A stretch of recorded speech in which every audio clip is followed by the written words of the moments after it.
मैं मंजू कुमारी मीना, सहायक आचार्य, व्यावसायिक प्रशासन, राजकीय महाविद्यालय टोंक। आज हम पढ़ेंगे स्व उद्देश्य प्रबंध प्रक्रिया, आधुनिक मॉडल एवं प्रक्रिया के बारे में आज हम अध्ययन करेंगे। उद्देश्य निर्धारण के आधुनिक मॉडल को स्व उद्देश्य प्रबंध या उद्देश्यों के द्वारा प्रबंध के नाम से जाना जाता है। मैनेजमेंट बाई ऑब्जेक्टिव्स, MBO के नाम से जाना जाता है। स्व उद्देश्य प्रबंध को केवल उद्देश्य निर्धारण करने की एक विधि के रूप में ही उपयोग नहीं किया जाता, बल्कि इसे कुछ नियोजन के साधन के रूप में, तो कुछ इसे नियंत्रण की तकनीकी के रूप में अपनाते हैं। कभी इसे कार्य निष्पादन मूल्यांकन की विधि के रूप में, तो कभी इसे अभिप्रेरण की तकनीकी के रूप में अपनाया जाता है। अतः यह एक बहुउपयोगी प्रबंध प्रणाली है। यही कारण है कि उद्देश्य प्रबंध की कोई सर्वमान्य परिभाषा का विकास नहीं हो पाया है। पीटर एफ ड्रकर ने अपनी पुस्तक द प्रैक्टिस ऑफ मैनेजमेंट में इसका उल्लेख किया है। तो कहने का मतलब, स्व उद्देश्य क्या है? स्व उद्देश्य या MBO, modern model and process. उद्देश्यों के द्वारा प्रबंध ही स्व उद्देश्य प्रबंध कहलाता है। पीटर एफ ड्रकर के अनुसार स्व उद्देश्य प्रबंध एक ऐसी प्रणाली है जिसमें व्यक्तिगत रूप से प्रत्येक प्रबंधक की तथा संपूर्ण उपक्रम दोनों की कार्यकुशलता में सुधार हेतु निगमीय, विभागीय तथा प्रत्येक प्रबंध के स्तर पर उद्देश्यों का निर्धारण किया जाता है। तो अब हमें स्व उद्देश्य प्रबंध की अर्थ के बारे में अध्ययन किया। अब हम ये देखेंगे कि स्व उद्देश्य प्रबंध प्रक्रिया के चरण कौन कौन से हैं, कि स्व उद्देश्य प्रबंध की कौन कौन सी प्रक्रिया है। तो स्व उद्देश्य प्रबंध प्रक्रिया को हम इस चार्ट के द्वारा बहुत आसानी से समझा सकते हैं। सबसे पहले है संस्था के उद्देश्यों का निर्धारण। इस प्रक्रिया में प्रथम चरण है संपूर्ण संस्था के उद्देश्यों का निर्धारण करना। स्व उद्देश्य प्रबंध के अंतर्गत सर्वप्रथम संस्था के समग्र उद्देश्यों को निर्धारित किया जाता है। संस्था का सर्वोच्च प्रबंधन संस्था के समग्र उद्देश्यों को निर्धारित करता है। ऐसे उद्देश्यों को ही निगमीय या उच्च स्तरीय उद्देश्यों के नाम से जाना जाता है। ये उद्देश्य सामान्यतः दीर्घ अवधि के लिए ही होते हैं, फलतः ये व्यूह रचनात्मक प्रकृति के होते हैं।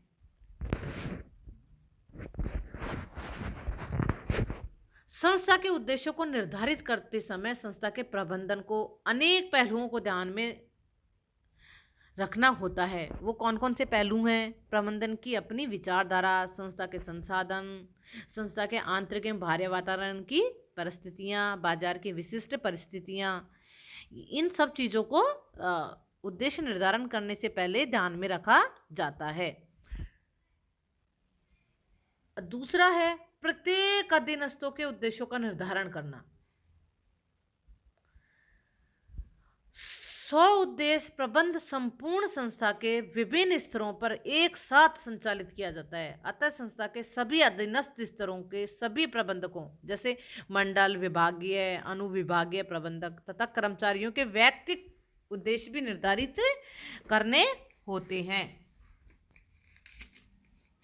संस्था के प्रत्येक स्तर के अधीनस्थ प्रबंधक या कर्मचारी के उद्देश्य निर्धारित करने के लिए उसके अधिकारी या प्रबंधक को पहल करनी पड़ती है। इस हेतु प्रत्येक अधिकारी अपने निकटतम अधीनस्थों को संस्था के तथा अपने उद्देश्यों से अवगत करवाता है।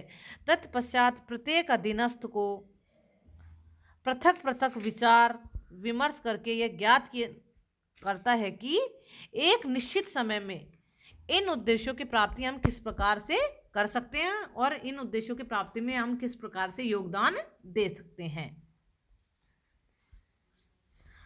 अब है उद्देश्यों एवं संसाधनों में संतुलन करना। स्पष्ट मापन योग्य, सत्यापन योग्य उद्देश्यों का निर्धारण कर लेने के बाद में उनका संस्था के उपलब्ध संसाधनों के बीच में संतुलन स्थापित किया जाता है। उद्देश्यों तथा उपलब्ध पूंजी सामग्री मानवीय संसाधनों में प्रभावकारी संतुलन स्थापित करके ही उद्देश्यों को सफलतापूर्वक पूरा किया जा सकता है। अब उद्देश्यों का पुनः आवर्तन करना, रिसाइकिलिंग ऑफ द ऑब्जेक्टिव्स, कि उद्देश्यों का पुनः आवर्तन करना। 100 उद्देश्य प्रबंध प्रणाली में उद्देश्यों का निर्धारण अधिकारी एवं अधीनस्थ की संयुक्त सहमति एवं परस्पर विचार विमर्श से ही होता है। इस प्रक्रिया में अधिकारी अधीनस्थों से परामर्श करके उद्देश्यों का निर्धारण करते हैं। तत्पश्चात अधीनस्थ अपने अधिकारियों के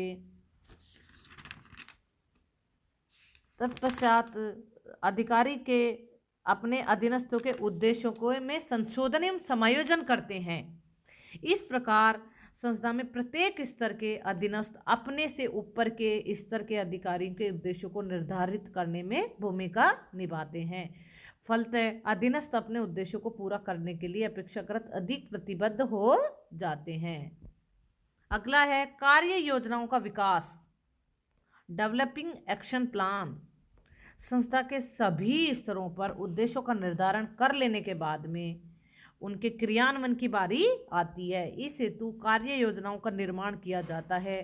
कार्य योजनाएं कार्य निष्पादन में मार्गदर्शन करती हैं तथा सभी कार्यों में एक रूपता बनाए रखने में सहायक होती हैं।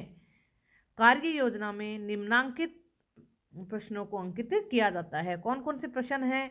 उद्देश्यों की पूर्ति के लिए कौन कौन सी क्रियाएं की जाएंगी, उन क्रियाओं में आपसी संबंध क्या होगा जिससे उनमें पूर्ण समन्वय स्थापित किया जा सके, उन क्रियाओं में प्रत्येक के निष्पादन का क्रम क्या होगा तथा वे कब प्रारंभ की जाएंगी तथा कब पूरी होंगी, विभिन्न कार्यों के प्राथमिकता क्रम क्या होगा, अपेक्षित परिणामों के लिए उत्तरदायित्व किसका होगा, विभिन्न क्रियाओं के करने में किस प्रकार के एवं कितने संसाधनों की आवश्यकता पड़ेगी।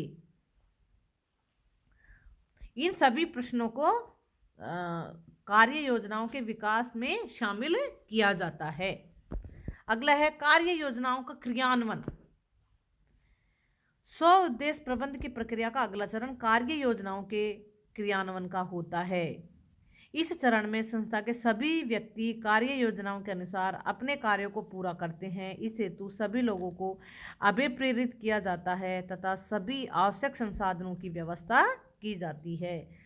सामूहिक पुनरावलोकन 100 उद्देश्य प्रबंध का यह अगला चरण है। 100 उद्देश्य प्रबंध की सफलता के लिए अधिकारियों और अधीनस्थों को समय समय पर सभाएं करके अधीनस्थों की निष्पादन प्रकृति पर विचार करना चाहिए।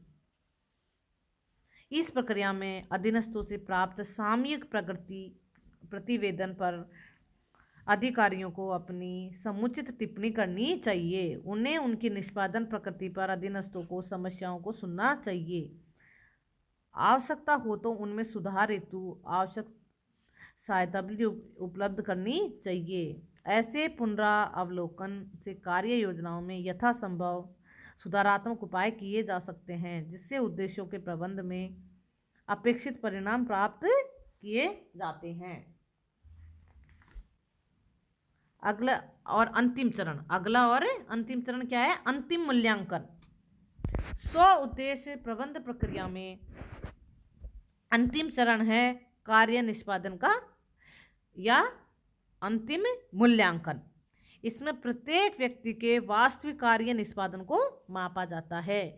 निष्पादन परिणामों को परिणात्मक रूप के साथ साथ गुणात्मक रूप से भी मूल्यांकित किया जाता है। तत्पश्चात इन परिणामों की पूर्व निर्धारित प्रमापों से भी तुलना की जाती है। तत्पश्चात उनमें कोई विचलन हो तो ज्ञात किया जाता है। यदि निष्पादन परिणाम अच्छे होते हैं तो संबंधित व्यक्तियों को पारितोषिक दिया जाता है। विपरीत स्थिति में उन्हें दंडित भी किया जा सकता है। कभी कभी भविष्य के लिए कुछ निर्देश, सुझाव या चेतावनी देकर भी संबंधित व्यक्ति को सतर्क कर दिया जाता है। तो कहने का मतलब प्रबंध की जो सारी हमने प्रक्रिया देखी, 100 उद्देश्य प्रबंध की, उनका हम इस चार्ट के द्वारा बहुत अच्छे से अध्ययन कर पाए हैं। इस तरीके से आज हमने बहुत अच्छे से 100 उद्देश्य प्रबंध प्रक्रिया को सुना और